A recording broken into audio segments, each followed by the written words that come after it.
Dan untuk membahas mengenai banjir di Jabodetabek, pemirsa, kami sudah terhubung dengan Kepala BMKG, Ibu Dwi Korita Karnawati. Selamat siang, Ibu. Warahmatullahi wabarakatuh. Baik, Ibu, terima kasih sudah bergabung di Breaking News.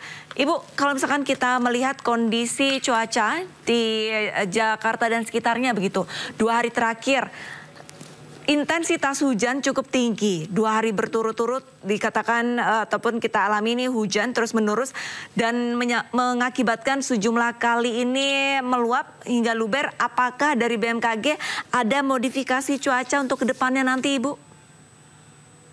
Modifikasi cuaca sudah dilaksanakan bekerja sama dengan BNPB sejak kemarin sore. Oke. Karena kami mengkhawatirkan sampai tanggal 11 intensitas hujan masih cukup tinggi meskipun siang ini melemah namun menjelang sore atau selama sore ini diprediksi akan mengalami peningkatan curah hujan.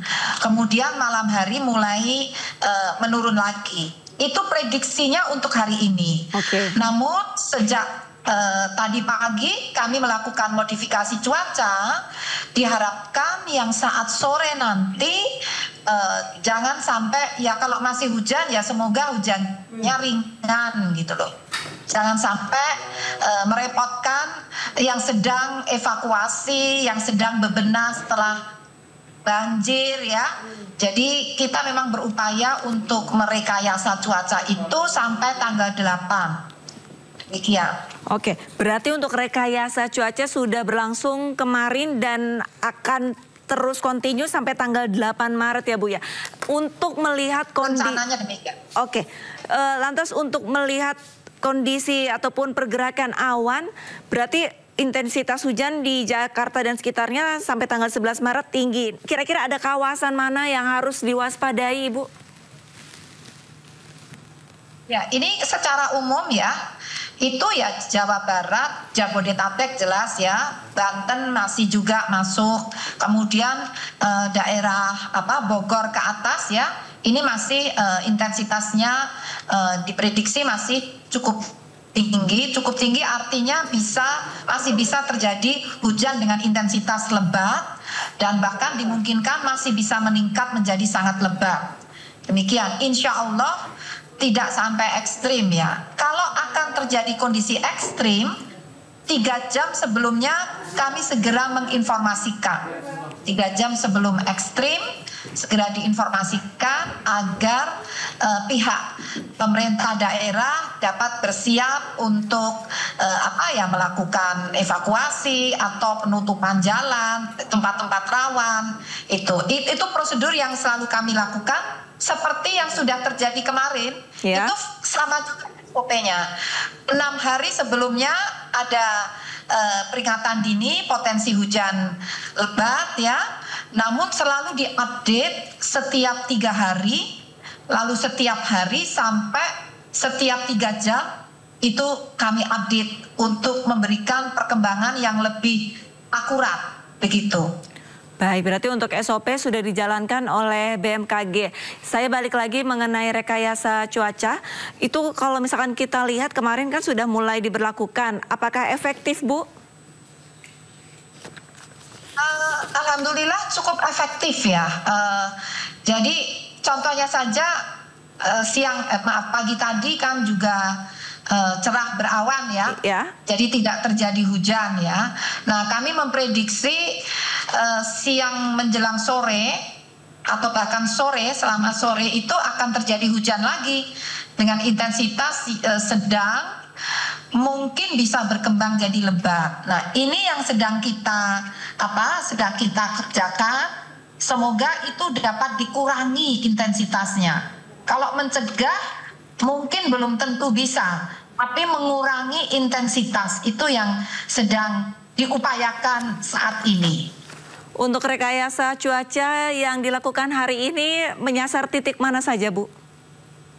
Nah, targetnya kami sebetulnya yang ingin dilindungi adalah kawasan yang sedang banjir ini. Bekasi ya, Bu ya? Misalnya kemudian Bekasi, Tangerang, dan daerah puncak. Daerah puncak. Puncak kan juga hujannya lebat. Nah, namun caranya kami awan-awan yang masih berada di Laut Jawa yang diprediksi akan bergerak menuju puncak, itu yang kami hadang. Kami hadang diturunkan di Laut Jawa agar tidak membanjiri wilayah di daratan. Kemudian awan-awan yang tumbuh di area daratan atau di sekitar puncak, di kawasan puncak, itu diupayakan untuk dikerdilkan. Jadi pertumbuhannya dihambat agar jangan sampai tumbuh yang masif gitu. Jadi ada dua pendekatan bersamaan dilakukan. Mohon doa ini demi melindungi masyarakat ya, karena masyarakatnya sedang repot susah ya, harus didukung. Ini mohon masyarakat juga mendukung upaya modifikasi cuaca ini minimal dengan doa. Baik, masyarakat tentunya berdoa semoga ini hujan tidak terus mengguyur kota Jakarta dan sekitarnya. Bu Dwi, berarti kurang lebih 5 hari BMKG ini akan melakukan rekayasa cuaca. Kira-kira ada kendala tidak, Bu? Jadi sebetulnya bersama BNPB, modifikasi cuaca ini didanai oleh BNPB. Nah, lalu kami adalah mengendalikan teknologinya. Teknologinya dioperasikan oleh BMKG. Titik-titik mana yang harus dimodifikasi, awan-awan yang mana itu oleh BMKG. Kendalanya ya kadang pesawat itu malam hari sudah nggak bisa terbang. Itu. Nah, kami masih berupaya masih bisa terbang malam. Itu, tapi insya Allah ini berkat dukungan berbagai pihak, terutama BNPB, bisa diperoleh pesawat yang bisa insya Allah bisa terbang malam. Karena tidak semua pesawat itu bisa terbang malam. Kalau dipaksakan kan membahayakan. Demikian. Oke, baik. Berarti kendalanya adalah pesawat yang tidak bisa terbang malam. Sementara itu, Bu Dwi Korita, untuk efektivitas rekayasa hujan ini membutuhkan waktu berapa lama sih, Ibu? Mungkin masyarakat ingin mengetahui. Pada saat tabur garam begitu, Bu? Ya? Oh, itu tergantung cuacanya. Kalau kumulasi awannya sangat tebal dan masif, itu tentunya membutuhkan waktu yang lebih panjang. Kalau di IKN, jadi kami pernah lakukan 24 jam full itu terbang. Pesawatnya bergantian ya. Jadi bisa selama 24 jam dan selama 1 bulan itu pernah dilakukan. Namun insya Allah untuk kali ini perakiraan cuacanya ini kan malam nanti itu kan ada penurunan intensitas hujan. Ini prediksinya ya. Nah sehingga semoga malam sudah bisa berakhir ya. Namun besoknya bisa saja besok malam menjadi lebat, ya itu harus terbang malam. Sehingga berapa lamanya atau berapa sorti jumlah penerbangannya itu sangat tergantung pada perkembangan kondisi cuaca yang ada. Maksimum 24 jam maksimum. Minimum terbang sekali atau 2 kali, itu minimum. Seperti itu.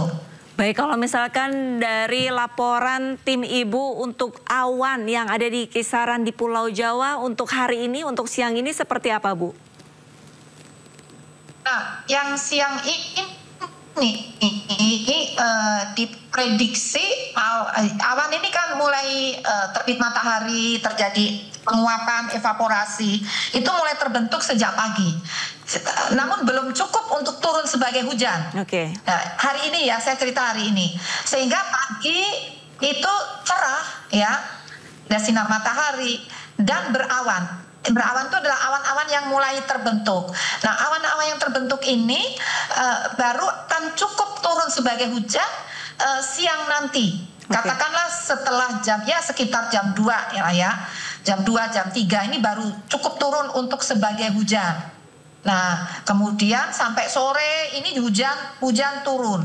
Jadi awan-awan yang terkumpul ini sudah cukup memadai untuk turun sebagai hujan. Namun kemudian malam hari terjadi penurunan kondisi awan, jadi semakin habis dan tidak ada pembentukan yang intensif di malam hari. Ini perakiraan hari ini.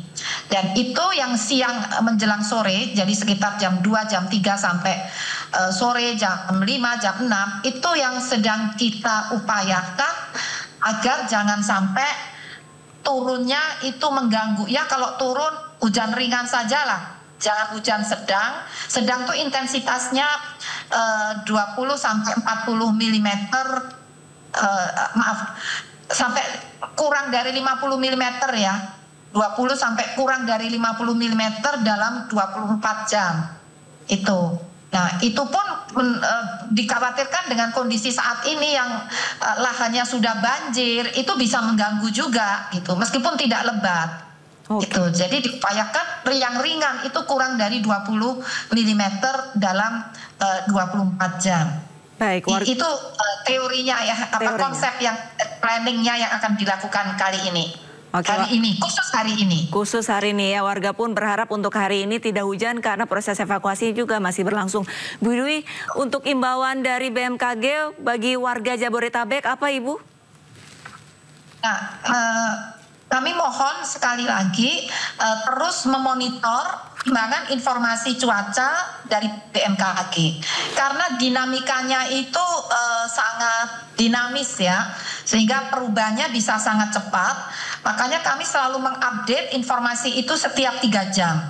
Caranya memonitor melalui berbagai cara. Yang paling mudah menurut kami melalui aplikasi mobile phone Info BMKG. Di situ masyarakat bisa mengetahui cuaca hari ini sampai 6 hari ke depan, setiap 3 jam, di setiap desa dan kecamatan ya, di kabupaten. Jadi sampai kita ini tinggal di desa mana ya, cuacanya 3 hari lagi mau seperti apa, jam berapa sampai jam berapa. Nah, cuaca yang kami sampaikan adalah curah hujan, kemudian suhu udara, kecepatan angin dan arah angin, serta kelembapan udara. Nah, itu mohon terus dimonitor dan kami sewaktu-waktu mengeluarkan peringatan dini. Jadi peringatan dini ini kalau yang di aplikasi mobile phone itu diberikan 3 jam sebelum kejadian, diulang sampai 30 menit sebelum kejadian. Jadi maksudnya selama 3 jam ini bisa diulang lagi gitu ya. Jadi agar bersiap-siap. Tapi kalau peringatan dini yang kami keluarkan lewat website itu bisa 6 hari sebelum kejadian sampai 3 hari sebelum kejadian dan diulang-ulang setiap 3 jam hingga 30 menit sebelum kejadian. Karena kenapa kok diulang-ulang? Karena dinamikanya itu sangat dinamis, perkembangannya sangat dinamis. Jadi mohon dimonitor dan ada respons. Jadi kalau setelah tahu 3 jam lagi mau ada cuaca ekstrim, nah kita tidak mengatakan akan banjir, itu bukan wewenang BMKG. Mengatakan peringatan dini banjir bukan BMKG, tapi kami peringatan dini cuaca ekstrim atau cuaca ya. Nah kalau tahu ada ekstrim, daerah saya ini rawan banjir, ya sebaiknya ada waktu 3 jam bisa bersiap-siap. Barang-barangnya misalnya disiapkan, terus nanti kita mau evakuasi kemana sementara. Maksudnya seperti itu, sehingga kalau sudah mendapat informasi, mohon lakukanlah respons dan mohon berkoordinasi dengan aparat setempat. Apakah BPBD, apakah kepolisian setempat, Babinsa ya, atau di situ ada pos-posar dan sebagainya, mohon berkoordinasi.